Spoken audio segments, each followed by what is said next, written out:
Bom dia, boa tarde, boa noite para quem está vendo a aula gravada. Hoje a gente vai responder o formulário, né? Ver as questões do formulário e dar uma revisada no Brasil História, no Brasil Colônia.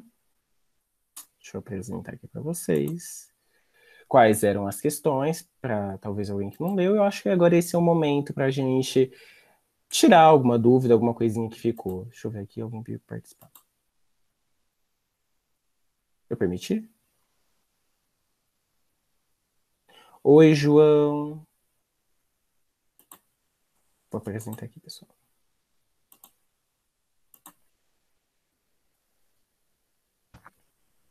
Opa, aqui. Opa. Pronto, foi pro lugar certo. Pronto. Deixa eu ver se alguém mandou uma coisa. Oi, professor. Oi, João, tudo bem?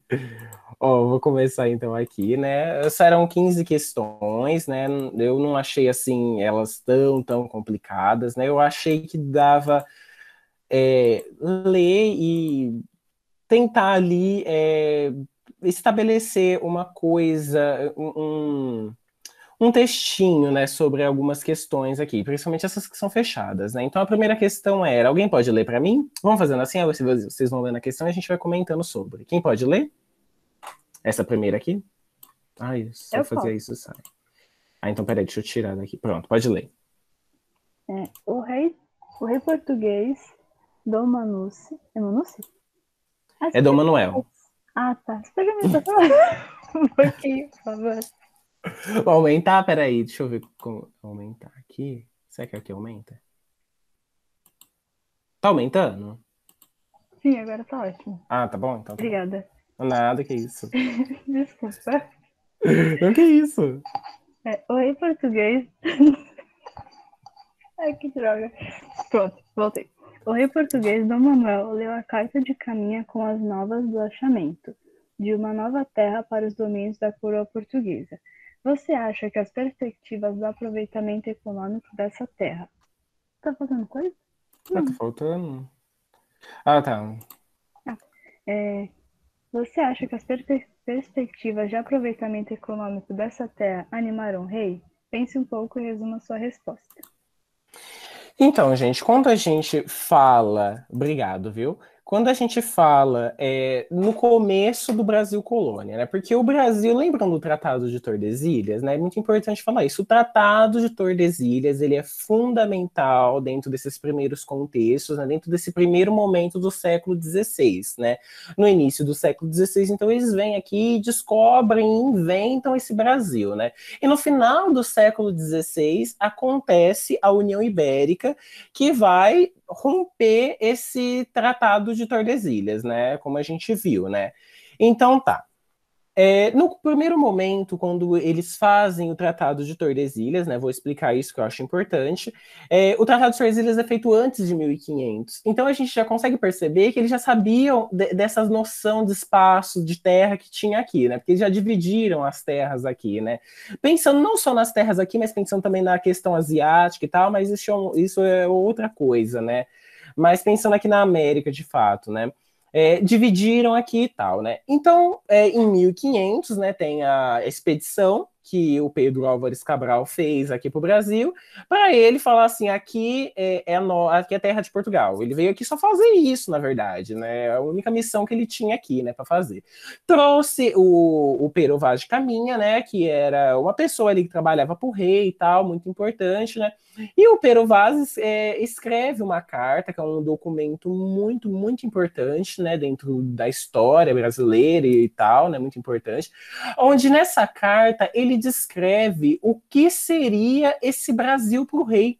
E dentro desse, porque, né, dentro de todo esse contexto, a gente tem que lembrar que quando os espanhóis chegam ali nas civilizações maias e tal, né, eles veem que aquelas populações, por exemplo, aquelas civilizações antigas, elas já tinham domínio do ouro, por exemplo, né, e ali, né, já era uma coisa mais vantajosa. Chegaram lá, né, e viram aquele ouro, né, opa, estamos ricos, né, vamos matar esse pessoal e pegar o ouro pra gente.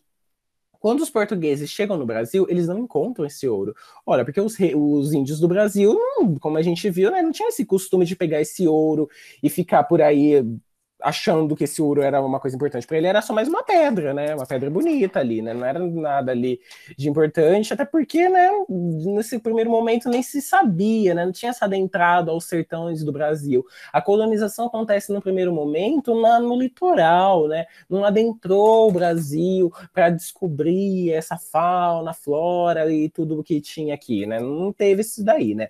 Então essa carta, ela relata num primeiro momento, ali bem superficial, nas costas do Brasil, né, que a única coisa de boa que o Brasil poderia trabalhar, né, seria a questão da catolização indígena, né.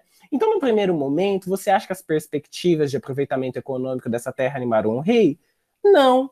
Por quê? Porque ele estava lucrando muito com o comércio nas Índias, né? Era uma coisa muito lucrativa. Eu falei ali para vocês daquela carreira das Índias, né? Quando a gente fala de Índias, não é só ali a Índia, de fato, eles não iam só para Goa na Índia, catar as especiarias, não era um comércio só disso, né? Lógico que é um comércio muito importante, mas não é só isso, né? É toda uma rede de comércio muito grande, de mobília, de tapete, de coisas vindo daquela costa da África, de coisas vindo até alguma parte ali meio que de outros países ali que tinham reinos importantes também antes da China, da Índia e tal, né? Então toda uma carreira ali que se estabelece, né? Que é a chamada carreira das Índias ali naquela parte na Ásia, né? E ali é muito bem a relação econômica deles. Ora, ia muito bem, eles acharam essa terra, não tinha ouro aqui, o Brasil fica por 30 anos abandonado. Ele fica de 1500 a 1530 abandonado. Tem, lógico, né, as pessoas que vão tentar cuidar da costa, né, mas como eu falei para vocês, quando eu expliquei lá da festa de Rouen que aconteceu na França, nesse contexto eles já vieram aqui, os franceses se roubaram os indígenas, né? Roubaram não, né? Levaram os indígenas, não sei se roubaram, não sei se usa essa palavra. Mas pegaram esses indígenas, pegavam o pau-brasil e levavam para lá, né? Lembrando da importância do pau-brasil e tal, né? Então, no primeiro momento, o Dom Manuel falou assim: não é muito bacana a gente aproveitar essa terra como aproveitaria qualquer outra terra, né? Numa questão de povoamento, numa questão de fato de utilizar a terra com alguma finalidade, né?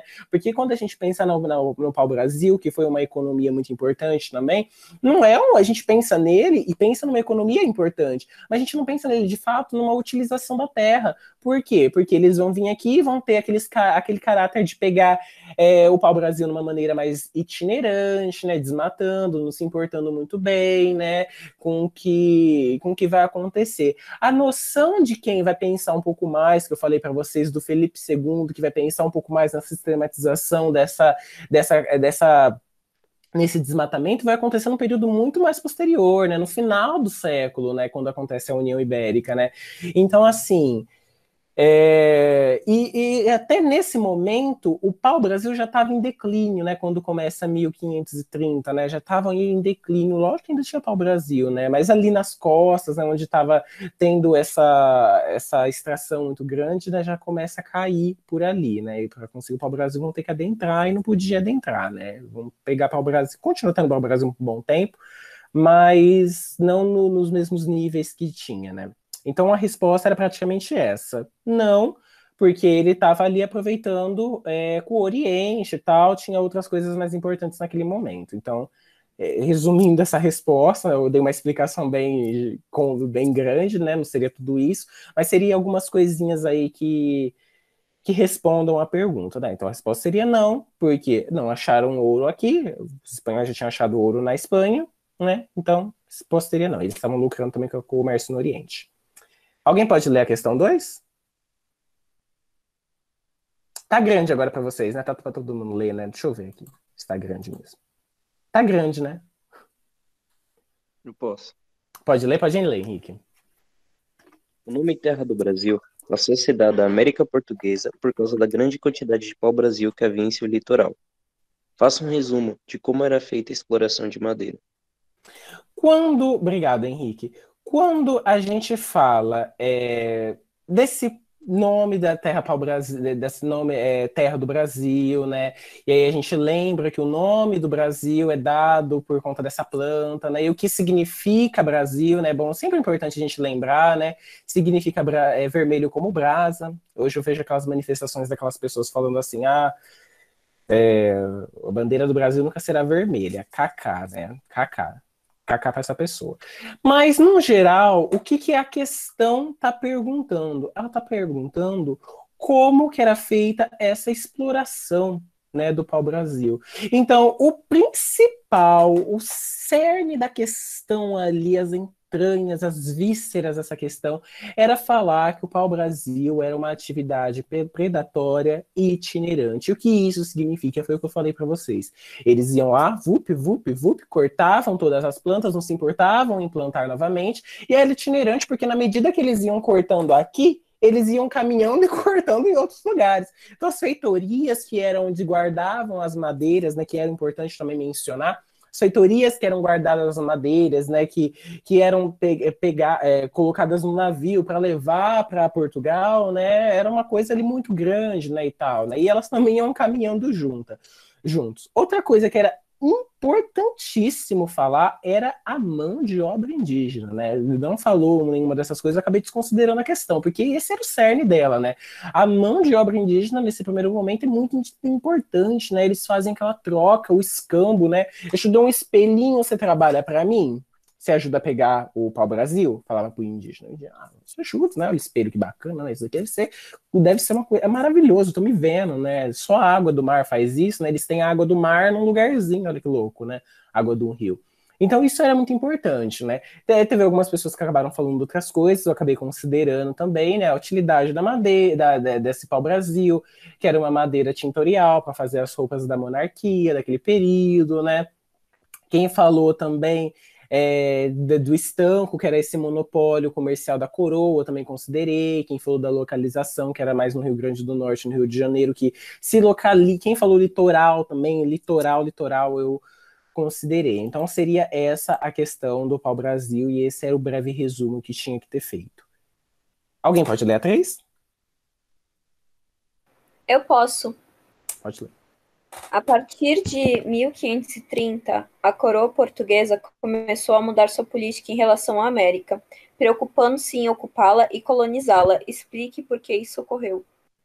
Ora, o início da colonização, como eu falei para vocês, vai acontecer em 1530 praticamente, né? Em 1531 a gente vai ter uma expedição de um importante colonizador, né? E quais vão ser esses principais fatores, né, que vão fazer com que aconteça de fato essa colonização? Ora, a queda do lucro com a carreira das Índias, né, com o Oriente, né, devido à alta concorrência que começa a ter com outros países. Portugal já não era mais o país que trazia da Ásia e vendia na Europa. Já não era mais o país que fazia isso, né? Existiam outros países que faziam isso. Então, queda no lucros deles, né? Essas longas distâncias de se chegarem à Índia também é outro motivo, porque você não está ganhando um dinheiro muito bacana. Essa distância é muito grande, não é muito bom, né? E também tinha um custo. Essa longa distância, quando a gente fala, se refere apenas a Ásia, né? Ali naquele continente, na parte asiática ali, a carreira das Índias, né? E também tinha um custo muito grande para a manutenção dos territórios conquistados, né? As feitorias ali na África também, né? E o próprio Brasil. A gente também estava sofrendo com grandes ameaças de invasores franceses e ingleses, não espanhóis. Ora, por quê? Porque os espanhóis tinham a terra deles também na América. Que eles iam invadir aquele pedacinho de terra que tinha com o Brasil? Dava para eles invadir aquele pedacinho de terra, né? Sendo que a terra deles era muito maior, né, do que aqui a terra portuguesa. Então, eles tinham feito o Tratado de Tordesilhas também. Logo, eles se respeitavam, né? Então, quem faz esses invasores vai ser os franceses e os ingleses. Lembra que eu falei para vocês que teve o rei francês que falou, ora, me mostra aí no testamento de Adão onde é que está escrito que pode dividir essa nova terra entre vocês dois. Não pode, né? Então, os franceses e os ingleses não aceitam esse Tratado de Tordesilhas. Ah, aqui está o ano. 1494 foi o ano que fez o Tratado de Tordesilhas. E outro fator primordial também é a expansão da fé cristã. Teve alguém que trouxe uma coisa assim muito interessante na questão, que eu achei muito interessante, que falou ele falou alguma coisa da crise da Igreja Católica, trouxe o... Ai, sei lá. Esqueci agora. Mas trouxe uma questão importante ali, né, que a igreja precisava de se expandir por conta o avanço ali de outras religiões que estavam surgindo, como o luteranismo. Alguém falou alguma coisa assim desse tipo, eu achei muito interessante. E nessa questão entrava também isso, né, uma expansão da fé cristã, a catequização dos índios pelos jesuítas também, né, muito interessante ter falado isso, né. Então era isso que era falar. Teve alguém que se aprofundou também mais, falou assim das capitanias, não era muito necessário, mas falou e estava ótimo também. Quanto mais adentrasse na questão, estava ótimo também. Alguém pode ler a 4 para mim? Oi, eu leio. Pode ler. Pode ler, Juliana. Tá bom, então. No interior da fábrica de açúcar, descreva as características de um engenho de açúcar na América Portuguesa no século XVII. Essa questão eu fiquei assim, né? Porque eu dei essa questão no outro cursinho também, né?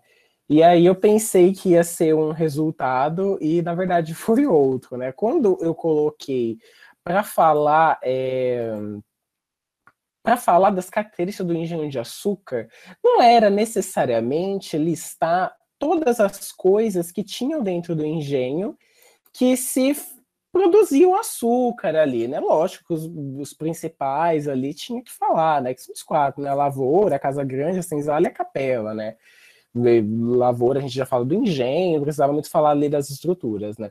Mas o que eu acho assim, que também, né, lógico que você vai falar da estrutura do engenho, né? A casa grande, ficava o senhor, a senzala, onde ficava o escravo que trabalhava dentro da lavoura, que era ali incentivado na capela e tal, trabalhava também dentro dos engenhos, né, e fazia fazendo açúcar, né?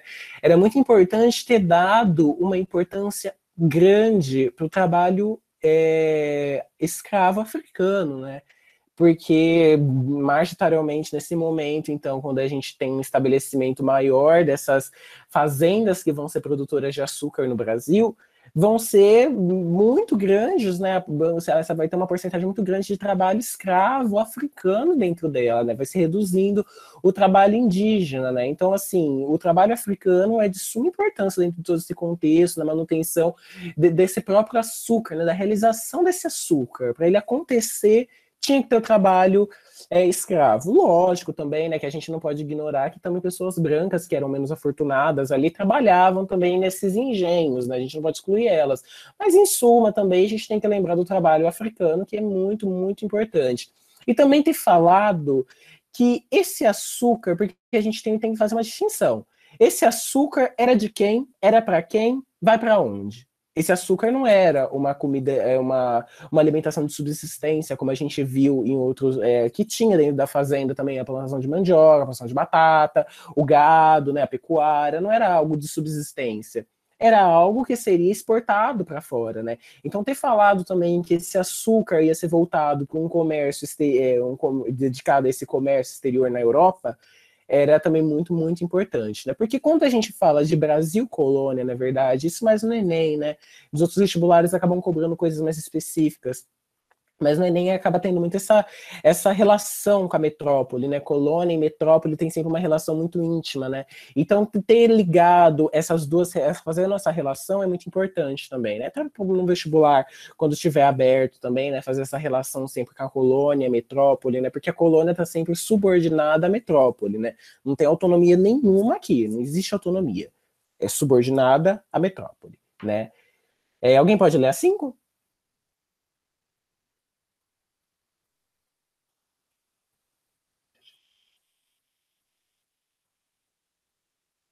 Alguém pode ler a 5, pessoal? Acho que vocês foram dormir, hein? Eu leio. Pode ler, Nicole.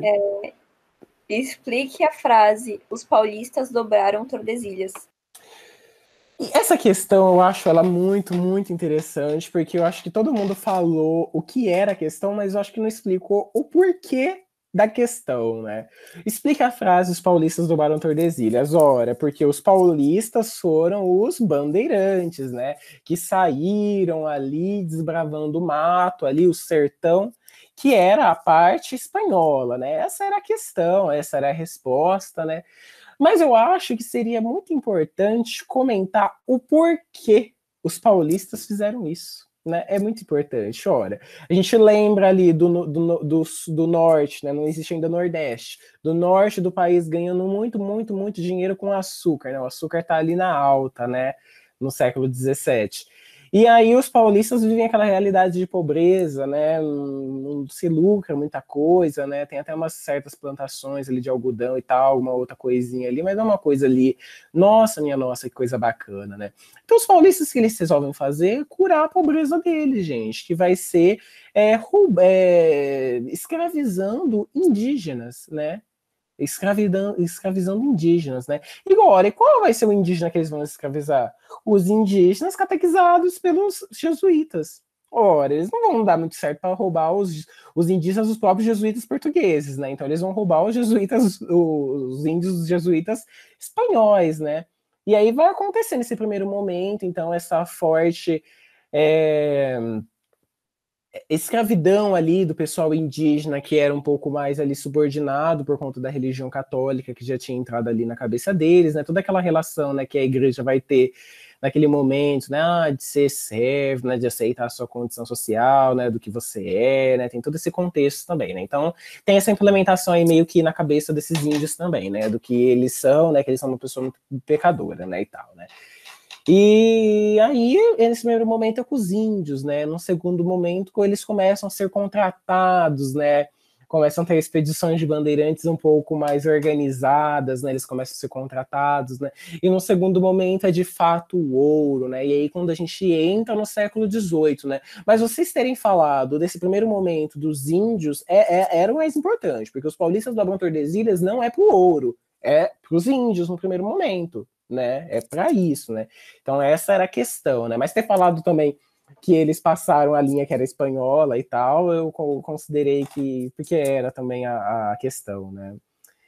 E agora a gente entra para essas questões abertas. A gente me perco muito, porque eu tô mil coisas abertas aqui. Agora vamos ler então essa questão 6. Alguém lê para mim? O Vitor tá quietinho ultimamente. Vitor, você tá aí, né? Oi, eu leio. Boa noite, Vitor. Pode ler, Danilo. Gostaria muito de ver no Testamento de Adão a passagem que ele divide o novo mundo entre meus irmãos, o imperador Carlos V e o rei de Portugal. Esta frase, proferida pelo rei francês Francisco I em 1540, reflete...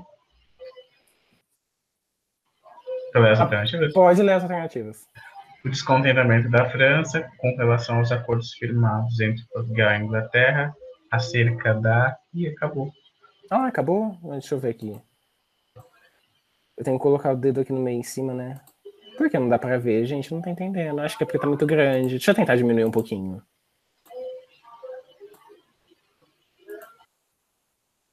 Ai, que triste, não dá pra ler.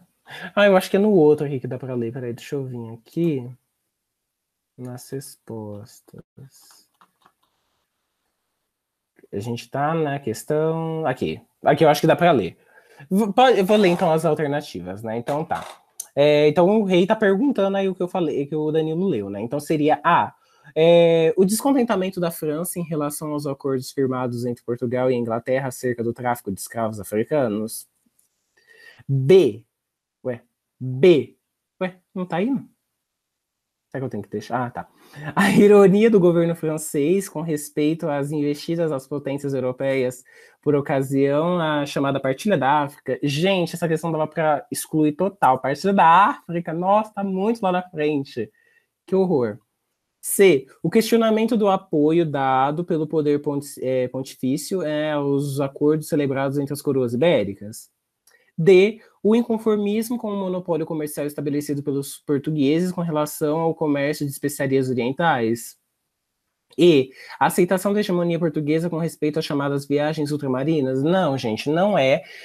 Todas essas questões, ó, vamos ver, teve pessoas que colocaram a C, a alternativa correta é a C. o questionamento, né, do apoio dado pelo esse poder, né, pontifício aos acordos celebrados entre as coroas ibéricas, né, a gente tem que ter em mente, né, que estava passando ali pelaquela reforma, esse nome eu lembrei, Reforma Protestante, né, e a igreja tinha um interesse também em levar esses jesuítas para catequizar esses povos, né, eles serem católicos, né, não lusitanos, como estava acontecendo aí na Europa e tal, né.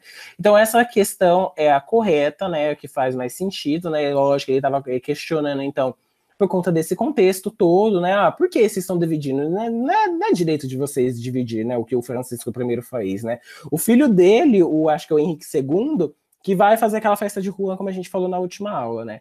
Alguém respondeu que seria a B, a ironia do governo francês com respeito às investidas das potências europeias por ocasião da chamada Partilha da África. Gente, a gente consegue excluir as questões. Partilha da África não tem nada a ver com o Brasil colônia. Isso vai acontecer muito, muito posterior, quando o pessoal vai sentar e dividir a África. Não está acontecendo ainda nesse momento isso. Não é nesse momento que ainda que acontece. Eles vão ter que se reestruturar ainda tudo com Napoleão e tal. Muita coisa, tem muito chão para partir da África, então não é essa a questão. E alguém colocou que seria a questão A, o descontentamento da França com relação aos acordos firmados em Portugal e Inglaterra. Ora, esse tratado de Tordesilhas está falando aí, o imperador Carlos V e o rei de Portugal, né? O Carlos V era da Espanha, não está escrito Espanha aí em nenhum lugar, né? Não, mas né, ele era da Espanha, então já não é com a Inglaterra, né? Acerca dos tráficos africanos também não é. Dá pra gente descartar aí, não era essa questão, a alternativa é a C mesmo. Alguém consegue ler a 7 para mim?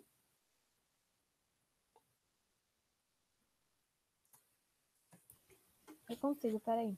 Pode ler. Eu vou abrir aqui na correção, que aí eu leio as alternativas também. Não pode deixar que as alternativas eu leio. A gente já vai excluir, né? Tá. Leia com atenção o fragmento retirado da carta de Pero Vaz de Caminha. E quando veio ao Evangelho, nos erguemos todos em pé, com as mãos levantadas. Eles, os índios, se levantaram conosco e alcançaram as mãos, ficando assim até ser acabado. E então tornaram-se a assentar como nós. E quando levantaram a Deus, que nos pusemos de joelhos, eles se puseram assim todos, como nós estávamos, com as mãos levantadas, e em tal maneira sossegados, que certifico a vossa alteza, nos fez muita devoção. Pero Vaz de Caminha. Aí tem o nome aí e tal. Obrigado. Tem essa partezinha aqui, né? Em relação, né, à carta de Caminha para o rei de Portugal, pode-se dizer que, né, então essa carta de Caminha está falando dessa relação aí, né, nesse primeiro momento que os índios tiveram com os portugueses, né, eles viram praticamente ali que os índios estavam sendo meio que manipulados, fazendo ali as mesmas coisas que eles estavam fazendo, né. Vamos ver as alternativas. Eu acho que todo mundo praticamente só não marcou essa daqui, então eu já nem vou ler ela se ninguém marcou, então eu acho que não deve ser. Uma narrativa que projeta sobre as populações nativas uma visão do mundo cristão como se o Brasil fosse uma espécie de paraíso edênico. Né? A maioria colocou um relato imparcial sobre as populações indígenas, porque o autor narra exatamente o que viu e viveu no Brasil. Não, gente, esse relato dele não tem nada imparcial. Esse relato é muito parcial, porque, ora, nesse relato, ele está colocando a fé dele em cima dos índios e negligenciando toda essa cultura indígena, como a gente falou na última aula, né? Os índios tinham, sim, uma cultura importante, eles tinham, sim, deuses muito importantes, onde eles faziam os rituais muito importantes, que também na Europa, hoje, para as pessoas que são católicas e evangélicas, né, são rituais também importantes. Né? Então, não é um relato imparcial, é um relato muito mais parcial. Ora, eles não têm Deus no coração, então vamos colocar o nosso Deus no coração. Então essa questão está errada. Não é um relato imparcial, é um relato parcial, porque eles vão trazer essa visão europeia em cima dessa população indígena. Então essa questão está errada. Ninguém colocou essa, né? Alguém colocou essa. Um relato que expressa total ignorância e despreparo do cronista sobre o seu caráter dissimulado e estratégico das populações indígenas que estavam tão somente a ganhar a confiança dos viajantes europeus para obter lucros, gente, e fazer alianças políticas para derrotar os seus inimigos. Gente, os índios não têm esse pensamento, não, eles não vão ter esse pensamento nesse primeiro momento, Cus.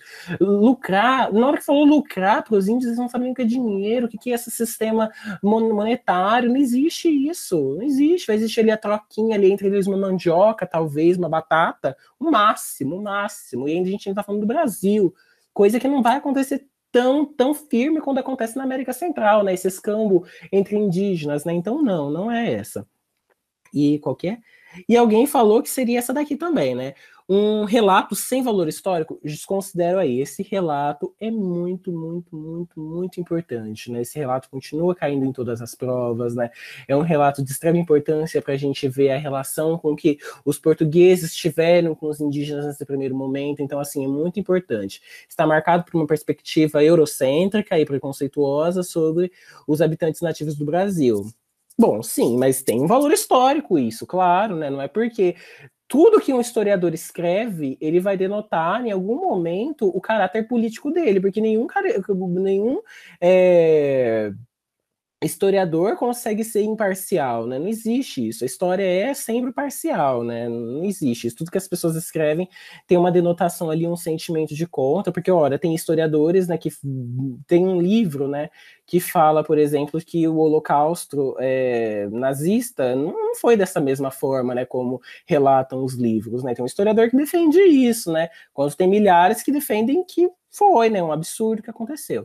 Então, voltando aqui, a questão correta era uma narrativa que projeta sobre as populações nativas uma visão de mundo cristão, como se o Brasil fosse uma espécie de paraíso edênico, né? Porque num primeiro momento, né, quando eles estão fazendo aquelas grandes navegações, né, eles acreditam em umas coisas muito loucas, né? Eles acham que o Brasil, né, por toda essa questão paradisíaca dele aqui, né, seria o paraíso, né, na Terra, né? Bem interessante. Eles sempre buscam o Eldorado. Tem um texto muito interessante que fala sobre essa busca do Eldorado, né, que o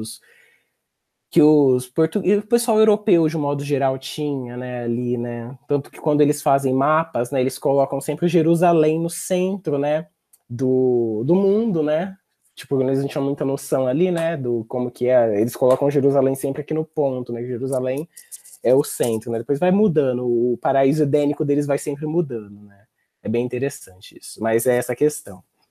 Alguém pode ler só a 8 aqui para mim, essa parte aqui?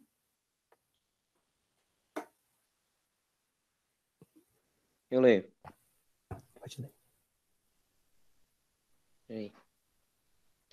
A Companhia de Jesus foi... A Companhia de Jesus. A Companhia de Jesus foi criada na Espanha em 1534, no contexto da Contra-Reforma, tendo uma atuação importante no processo colonizador da América Portuguesa. Sobre a atuação da Companhia de Jesus na colonização do Brasil, podemos afirmar que... Então a maioria, obrigado, viu, Henrique? A maioria colocou que seria essa. Vamos ver quem colocou que seria essa vermelha, né? Então, podemos afirmar que os jesuítas se destacaram na relação educativa e catequizadora dos grupos indígenas brasileiros. Vários missionários jesuítas moraram em aldeias, procurando conhecer os hábitos, a cultura e respeitando a religiosidade indígena. Olha como que é uma pegadinha, né? Quem lê até a metade vai falar, olha, é essa questão. E tem que ter um pouquinho mais de atenção nessas questões de história, né? Porque elas são ali, é uma pegadinha atrás da outra. Eles respeitavam a religiosidade indígena? Ora, eles respeitavam o Tupã? Não, gente, eles vão botar ali a religião, Deus, Jesus Cristo, que é importante para vocês. O resto que vocês acreditam são os demônios que estão aqui, né? Tira esse demônio da cabeça, vamos seguir Jesus Cristo. Então, não é essa questão, a gente consegue descartar ela, né? A questão correta seria essa, né? A C, né? Seria essa C amarelinha. A educação foi um dos principais instrumentos de evangelização dos jesuítas, né? Que fundaram colégios no Brasil e organizaram aldeamentos conhecidos como missões para catequizar os indígenas e convertê-los ao catolicismo, né? Então, essa era a função da Companhia de Jesus como um todo. Essa era a função dela. Converter, catequizar. Isso, acabou. Era essa a missão deles aqui no Brasil, né? E não deixar os índios ser escravizados também, né? Aí a gente pensa, né? Que tipo de escravização... Tem uma escravizar... Tem uma forma de se escravizar diferente do que sendo uma forma prática, né? Essa da questão religiosa, né? Parece uma questão mais cultural, né? Até, né? Porque né, a religião vai envolver a questão cultural também, né? Mas seria essa sim, então. A 9. Nossa, 9. Gente, eu fiquei muito feliz. Todo mundo acertou. Mas vamos ler a 9. Alguém lê para mim? Eu li. Pode ler. Apesar da ênfase dada ao açúcar, a economia colonial não se esgotava nas plantações desse produto. Havia os pequenos produtores de alimentos que abasteciam os endignos e as cidades. Nunca, desde o início da instalação da agroindústria, houve a diminuição do volume de açúcar produzido nas áreas a elas destinadas. As mais ricas regiões produtoras de açúcar na Bahia tinham muitos braços para o trabalho. Precisa ler a fonte? Não precisa ler a fonte, não. O texto se relaciona à economia colonial. Nesse contexto, o plantation, utilizado não só na América Portuguesa, mas também nas outras colônias americanas, foi caracterizado basicamente pelos seguintes elementos. Gente, essa questão é muito, muito, muito de excluir. Muito de excluir, muito de excluir. Todo mundo acertou e eu fiquei muito feliz. Policultura já conseguiu excluir por aí. Não era uma policultura. Vamos ver. Monocultura, balança comercial, consigo. Escampo, parceria, não, consigo excluir por aí. Essa daqui. Policultura, minifúndio, subsistência e trabalho compulsório? Não, né? Monocultura, por que monocultura? Porque se plantava apenas uma coisa que seria vendida para o mercado externo, que era a cana-de-açúcar. Latifúndio, porque era muito grande tudo isso, né? Era uma coisa, um pedaço de terra ali que se fazia essa plantação extensiva ali, muito grande, né? Uma exportação, né, para o mercado externo, né? E a utilização do trabalho escravo, né? Então, é essa a alternativa correta. A 10, alguém pode ler para mim?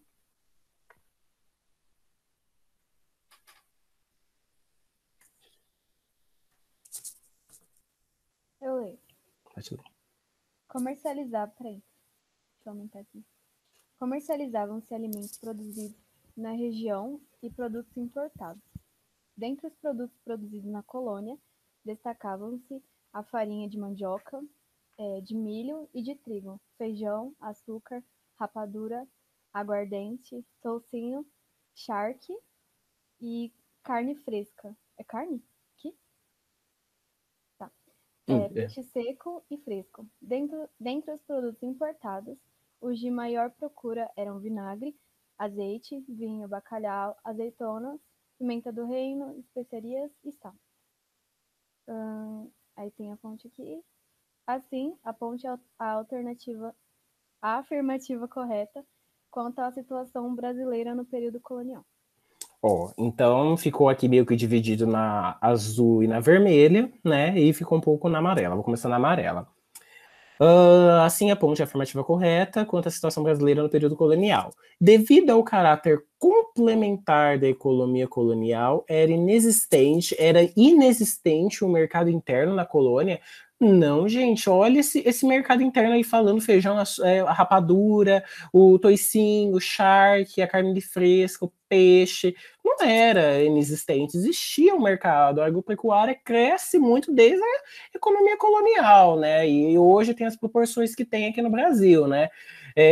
Então, já descarto essa também questão. Existe um mercado interno no Brasil.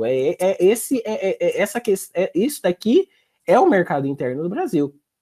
Algumas pessoas, 2 pessoas, colocaram que seria essa vermelha. A estrutura produtiva colonial era exclusivamente voltada para atender a demanda europeia. Também não, porque, ora, o que era produzido aqui em massa era cana-de-açúcar que era voltada realmente para a Europa, né? Mas, ora, aqui fazia rapadura, por exemplo. Rapadura era voltada mais para cá, né? Então, e existiam outras formas também dessa agricultura de subsistência, né? Como a gente viu aí na própria questão, né? Então, a estrutura produtiva dessa colônia não era só voltada para atender a estrutura europeia, né? Atendia uma grande porcentagem, obviamente, mas não era de um todo, não era um 100% ali, né? Então, a questão correta seria essa: o domínio da grande da produção agrícola em pequenos lotes de terra. Ora, o grande produtor lidava com o pequeno produtor, que muitas das vezes fazia o grande produtor comer, né? A gente come porque tem os pequenos produtores, né? A gente come alface, por exemplo, tem pequenas pessoas aqui na cidade que plantam alface, né? Vendo uma maneira assim mais pequena hoje, né? Mas a questão correta seria essa, então, dentro desse todo contexto, né? Tinha os grandes proprietários de terra, que eram mais ricos, tinham mais escravos, e tinha os pequenos, que talvez não tivessem escravos, e que trabalhassem em outras fazendas, né? Alguém pode ler a 11?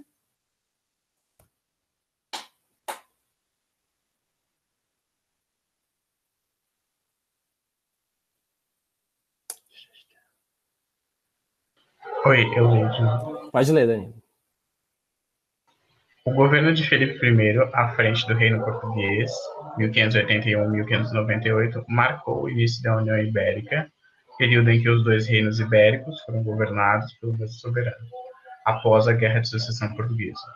Este mesmo monarca, chamado Filipe II, na Espanha, originou a dinastia filipina. Em relação ao Brasil, a chegada do rei espanhol ao trono português teve como consequência das alternativas.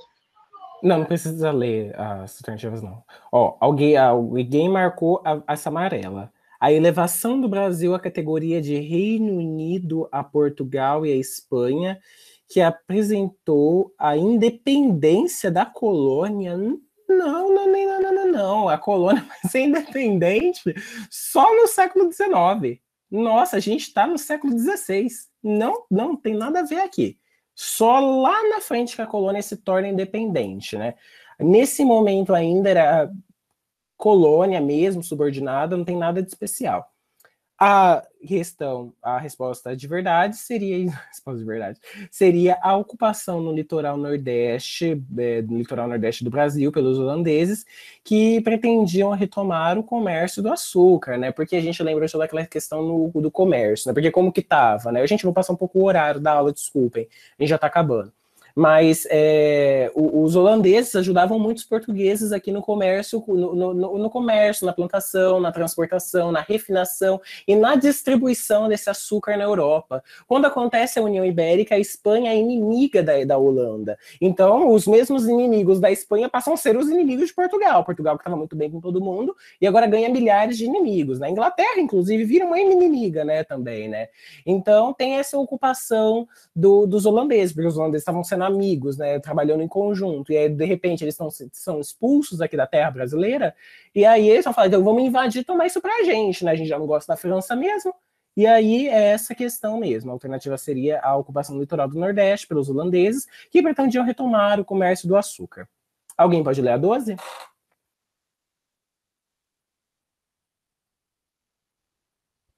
Eu posso. Pode ler. O documento abaixo foi redigido pelo governador de Pernambuco, Caetano de Melo e Castro, em 18 de agosto de 1694, para comunicar ao rei de Portugal a tomada da Serra da Barriga. Não me parece dilatar a vossa majestade da gloriosa restauração de Palmares, cuja feliz vitória se não avalia por menos que a expulsão dos holandeses, e assim foi festejada por todos esses povos com 6 dias de luminárias, os negros se achando de modos poderosos, que esperavam nosso exército metidos na serra, fiando-se na aspereza do sítio na multidão dos defensores. Temeu-se muito a ruína destas capitanias, quando à vista do tamanho exército e repetidos socorros como haviam ido para aquela campanha, deixassem de ser vencidos por aqueles rebeldes, pois imbativelmente se unir-se os escravos todos desses moradores. Acabou. Aí, sobre o documento acima e seus significados atuais, é correto afirmar, vamos ver, ficou quase dividido, né? O feito, algumas pessoas marcaram essa vermelha, né? O feito da tomada de Palmares em 1694 pelos exércitos da coroa é entendido como menos glorioso quando comparado à expulsão dos holandeses. Não. Os eventos históricos não têm o mesmo apelo para a formação da sociedade brasileira na atualidade. Essa tomada dos Palmares também é muito, muito, muito importante, né? Porque era uma resistência negra, africana, que estava resistindo há muito tempo à tomada da coroa, né? Do governador-geral. Estava resistindo há muito tempo. Então, quando aquele Domingos Jorge Velho consegue tomar, é um feito muito grande, né, dessa conquista, né? Então, não é essa alternativa. O Quilombo dos Palmares representou uma ameaça aos poderes coloniais, já que muitos eram os rebeldes que se organizavam, se aliavam ao Quilombo. A data é celebrada na atualidade como símbolo de resistência pelos movimentos negros, né? Então essa seria a questão correta, né? Então daqui tem que ler mesmo, porque esse texto aqui é para confundir vocês.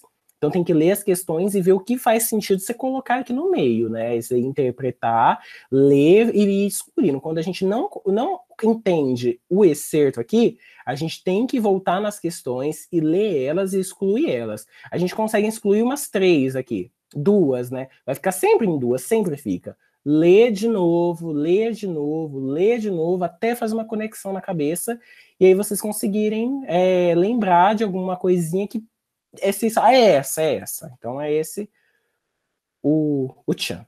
Alguém lê a 13 para mim?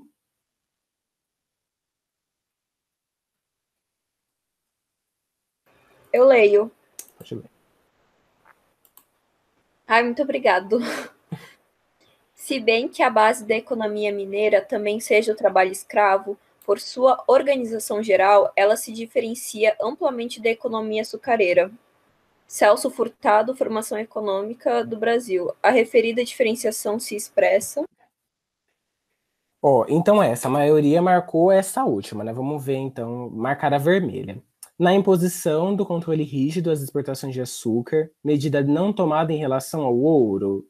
Não. Foi tomado também na medida do ouro, né? Essas medidas de exportação, né, e tal.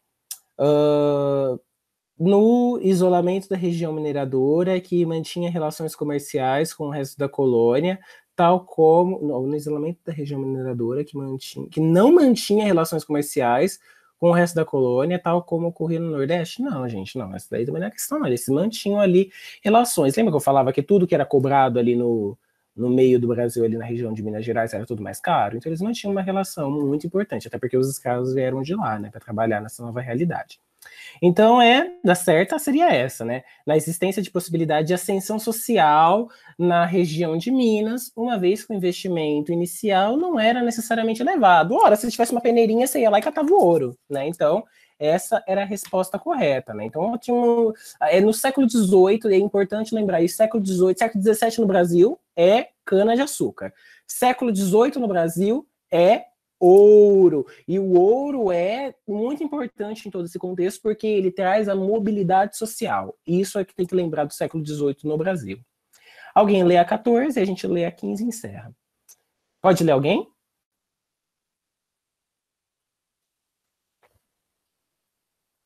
Eu posso.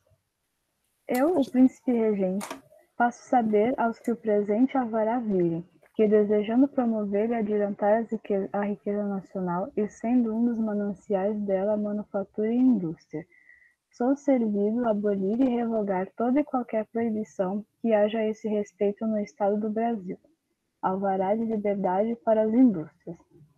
O projeto idealizante de Dom Pedro, conforme expresso no alvará, não se concretizou. Que características desse período explicam esse fato? É do Dom João. O Dom Pedro ainda não, Dom João. A Dona Maria, gente, quando ela era regente, né, eu não sei se eu falei isso pra vocês, mas a gente vai falar. A Dona Maria, ela proibiu, antes da vinda portuguesa aqui no Brasil, ela proibiu as indústrias. O Brasil não podia abrir indústria, né? Então tá nesse contexto. O Dom João, então, ele faz esse projeto de industrialização, né? Alguém marcou aqui essa vermelha e marcaram também essa verde. Eu vou começar lendo essa verde, né? Peraí. Essa verde. O confronto entre França e Inglaterra e a posição dúbia assumida por Portugal no comércio internacional. Eu acho que essa questão não tem muito a ver com o que está acontecendo aqui, né? Tem a ver com o contexto e tal, mas eu acho que era uma questão de ler um pouquinho mais. A questão correta, então, a maioria marcou essa, né? A questão correta, então, seria a dependência portuguesa da Inglaterra e o predomínio industrial inglês sobre as suas redes de comércio, né? Essa industrialização, aquela abertura dos portos, isso vai beneficiar apenas quem? Inglaterra. Tratado de Panos e Vinhos após a União Ibérica, beneficia quem aquele tratado? Tratado de Mitchell, né? Inglaterra. Inglaterra é beneficiada, né? Então todo esse contexto aí é em prol da Inglaterra, né? Desse alvará aí. E a 15, né, vou ler então aqui rapidinho, no processo de independência do Brasil, o grupo de Gonçalves Ledo, mais radical, formava o Grande Oriente. Já o grupo de Bonifácio Andrada, mais conservador, fazia parte do apostolado. Grande Oriente, apostolado, eram nomes de grupos que marcaram profundamente a emancipação política do país. Tais grupos eram ligados à maçonaria. Alguém marcou a Igreja Católica. Não é a Igreja Católica. Nesse período no Brasil, todo mundo é maçônico, porque não é a mesma noção do maçônico que a gente conhece hoje, né? José Bonifácio é maçônico, Dom Pedro I é maçônico, Dom Pedro II é maçônico, né? E eles vão agir muito em prol dessa maçonaria, né? Tem uma divisão ali. O Deodoro da Fonseca é maçônico. Eu acho que o Campos Salles, dentro da República, já entrando depois desses 67 de anos que passam da monarquia no Brasil, continua uma influência muito grande da maçonaria, né? Então tem uma influência muito grande da maçonaria em todos esses contextos, né? Eu queria saber então se ficou alguma dúvida sobre o Brasil Colônia, alguma coisa assim, no possível momento vai ter alguma coisa repetida, ou vocês comentam bastante, né, no chat, né? Depois eu acabo lendo tudo. Mas queria saber se ficou alguma coisinha assim no geral. Alguém queria comentar alguma coisinha ou não? Se não, semana que vem a gente dá início, então, a uma nova fase do Brasil, uma fase que não é tão diferente como a gente está vindo. A gente consegue ver muito mais continuidades do que rupturas, né? Mas quando a gente fala nisso, a gente entra também num conceito histórico muito tenso, né? Que a gente tem que considerar como uma ruptura muito grande, né? Uma revolução, de fato, né? Por mais que tenha sido uma revolução diferente do que a gente conhece como revolução e do que a gente entende como revolução hoje, né? A gente vai entender revolução como revolução no período, né? Quando o Dom Pedro II assume de fato as rédeas do Brasil. E aí a gente vai ver isso na semana que vem, tá? E aí semana que vem a gente entra de fato nesse período do Império, a gente vai ter o mesmo tanto de aulas que a gente falou sobre a colônia, a gente vai ter sobre o Império. No final vai ter o mesmo formulário, agora um pouquinho mais voltado para a FUVEST também. Se vocês quiserem, eu posso até disponibilizar no meio dele algumas questões, né? Se vocês quiserem fazer, eu mando. E vai ser essa mesma dinâmica, então, tá? Já que ninguém reclamou. 5 questões abertas e 10 questões fechadas, tá bom? Ah, a Nicole quer. Então, ó, todo mundo vai ter que fazer o conto da Nicole, hein? Haha, no meio vou mandar. Mas então era isso, pessoal. Uma boa noite para vocês. Ai, meu Deus, a Capricorniana. Ai, socorro. Uma boa noite para vocês, então. Podem ir para a aula da Lívia, que eu já segurei vocês bastante. Um beijão e até a aula que vem, que a gente vai falar sobre o Império. Beijão, Vitor. Beijão, Danilo. Danilo, uma coisinha aí, meu óculos. Por quê? É um meme, professor, da Juliana do óculos. Não conheço meme. Ai, meu Deus. Pesquisa no YouTube, Juliana é meu óculos. Pera aí, eu vou... Deixa eu tomar a gravação.